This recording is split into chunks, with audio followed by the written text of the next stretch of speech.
Okay guys, so I'm very excited about this because we're finally able to do some Twitch seminars about study techniques. Today I'm here with Shalev, my roommate. I was pretty shocked because it's genius and very simple. Now it's your channel. I'll give you the rundown of how I came up with this. So a lot of people were saying, I don't really like the Pomodoro method because it's too rigid for me. The breaks aren't rejuvenating, 5 minutes isn't enough for me. And I thought, what is one way that we can solve that problem? I'm pretty sure this is my own idea, and I'm calling it the reverse Pomodoro method.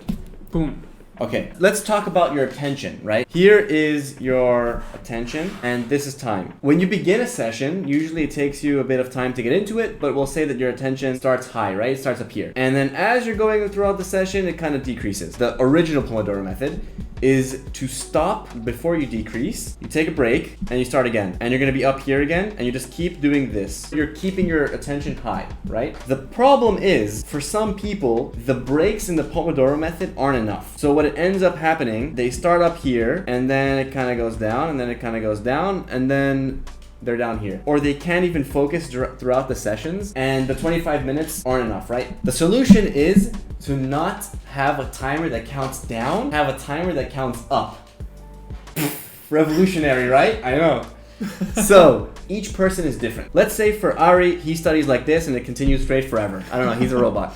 And let's say for some people that are really, motivated and they're doing something that's not taking too much energy, maybe they can go like this. For someone that's doing heavy active recall and they're doing something very difficult, it kind of goes like that. What's the point of all of these people doing the same 25-minute timer and stopping here when these people could stop here and have more efficient productivity and be able to have a longer break while not reducing their amount of time studying? So this is what I'm doing. This is the timer I have, right? With this timer, you can either set 40 minutes and then go, but another thing you can do, just start it. It starts counting up. So let's say I'm starting the Pomodoro and the timer's ticking. I'm starting to study. The first time I notice my attention is waning, if I'm thinking about something else, you feel that you hit that wall, you can't go anymore, you write it down, you stop the timer, and you note down how long you were able to focus for. If you're stopped by an external interruption, so for example, someone comes into your room, that doesn't count. You don't write that in. Session is void, and you'll start again. You're creating your own individualized Pomodoro. I'm trying to make this as personalized as possible. I don't want to give you one cookie cutter example of what you should do and just assume that it works for everyone. Different people are different. Ari is a more driven person. He will be able to go kind of with the flow and say, I will study for 15 hours today, and I will just sit and study and for 15 study hours. for as long as you want. Yeah. And then in the break, he could be more motivated, actually get back to studying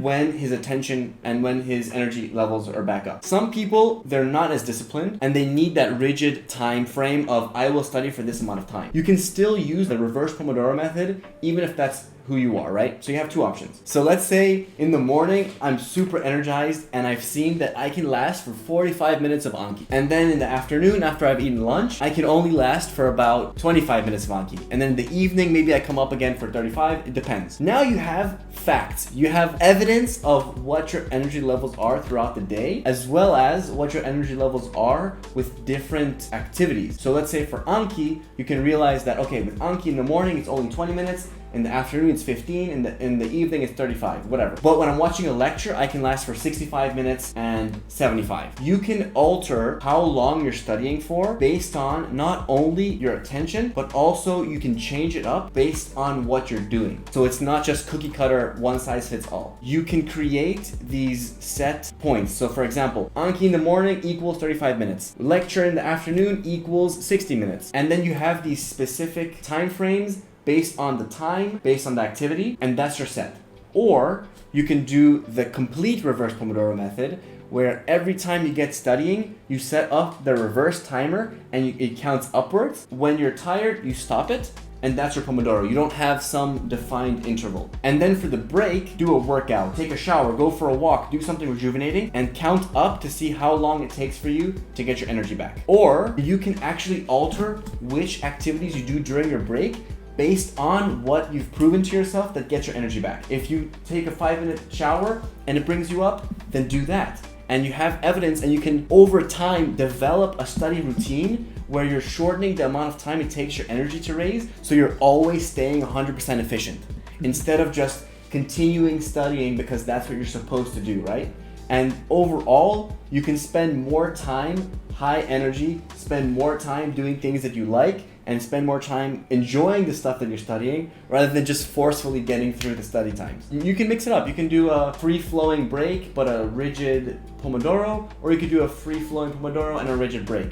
Depends on what works for you. This is the whole idea of this. Whatever works for you, you're going to use it. One thing to keep in mind, there's something called Parkinson's law, which means that the action will fill the time allotted. If I tell myself I will write an essay within this week, it's going to take me a week to do it. If I give myself 2 hours, it's going to take me 2 hours. If you're the type of person that will drag things on if you don't have a rigid frame, you probably want to stick to doing the rigid schedule based on your previous data. If you're the type of person that doesn't really like being constrained and you feel like you're being forced into this rigid box and you're able to be disciplined and get back to studying, then do that. And what you can do is at the end of the day, do a recall, do a reflection. Think about what you did throughout the day. How did it impact your energy? What could you have done better? And this process of iteration and reflection is what will get you those marks and what will get you to be as efficient as possible. If it takes you a month to learn from your mistakes, that process of improving is going to take you a lot longer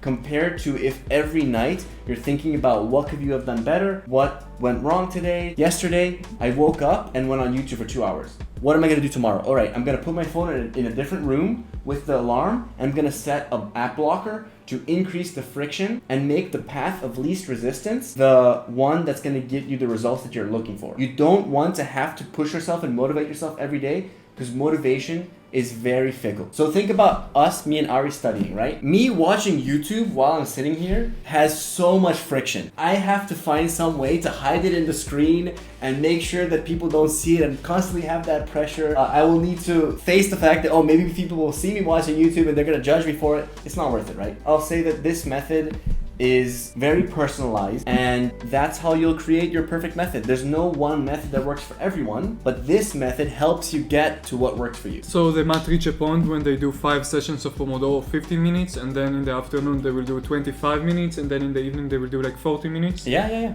that's depending on how much energy you have. Yeah, absolutely. Some people need to be rigid like me, but some people need to have this flexibility in the timing, and if it makes you more efficient, yeah, perfect. Maybe we can go to Twitch and see if we can answer some questions. Yeah. It requires a lot of self-discipline. If you think it requires a lot of self-discipline, just get some data and then use the normal Pomodoro method, but change the times. So if I were you guys right now, when I'm watching Ari's stream, in the beginning, I wouldn't just do 50 minutes straight. I would start the reverse Pomodoro, and then when I feel like my intention's waning, I write down the amount of time and what I was doing, go for a walk, get some water, come back, and then continue the Pomodoro.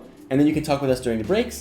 You still have this rigid time frame of where we're helping you stay motivated and stay consistent before you develop your discipline. But at the same time, you're also getting some data on yourself and you're not just forcing your way through doing 50-minute sessions. It's so important to actually collect the data. Analyze what makes you lose concentration. You will realize you can change a single things in the room and you will gain a lot of concentration. So it's very important. Yeah, and you can do some experiments. This is the best part of this. Yeah. You can experiment with different sounds, different music, different environments, different lighting. You can see what actually impacts your studying because you have this database of information. So let's say I know that in the morning I can do 35 minutes of Anki, but today I'm going to listen to fire sounds or rain sounds and see how that changes. Or I'm going to change the lights to green or blue or red and see how that changes. Or change up the environment. You can just experiment and see how it affects your focus. And then over time, think about if you did this for 2 years, how knowledgeable you would be about yourself, how long you'd be able to focus because you have this constant process of finding new ways to improve your focus and last longer. Your improvement's gonna be crazy. This is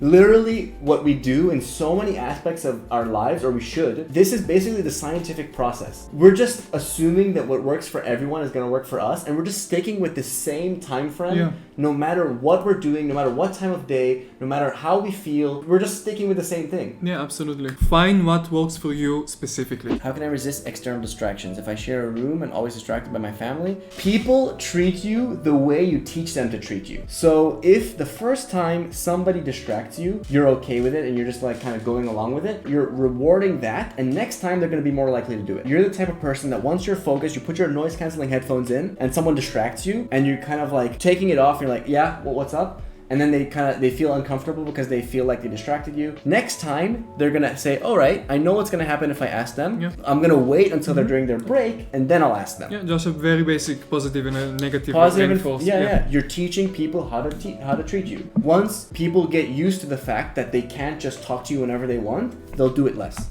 Also, your tendency to get annoyed and angry when someone distracts you can affect your studying, because if you overthink it after someone just distracted you, it's gonna stay there. It's going to stay. I can overthink about stuff sometimes, and I just can't focus on studying if I overthink it. So for me personally, I found a way where I just write it down and put it on the wall. So for some people, they will just have to find a way. During the session, if you just have an idea of, oh, I should go grocery shopping, don't stop the timer for that. That's just like a mental thing that's distracting you, but you still have energy to keep going. Write down a list of distractions on a piece of paper and make sure to be consistent with going and doing those things afterwards, so that in the future you can trust yourself and think, I don't have to worry about this, it's on my paper, I'll do it later. This is kind of using procrastination to your advantage. It's not really procrastination, but you're moving things to later so that when you're studying, that's the only thing you can focus on. This is why I have those stuff on the wall.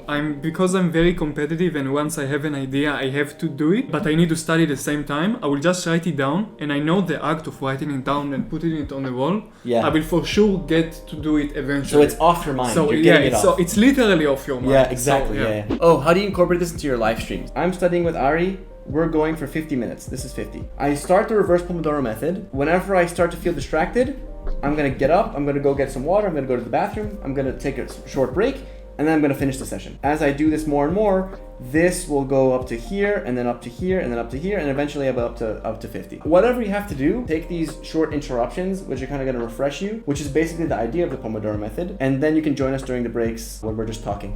I think we covered good things. Yeah, absolutely.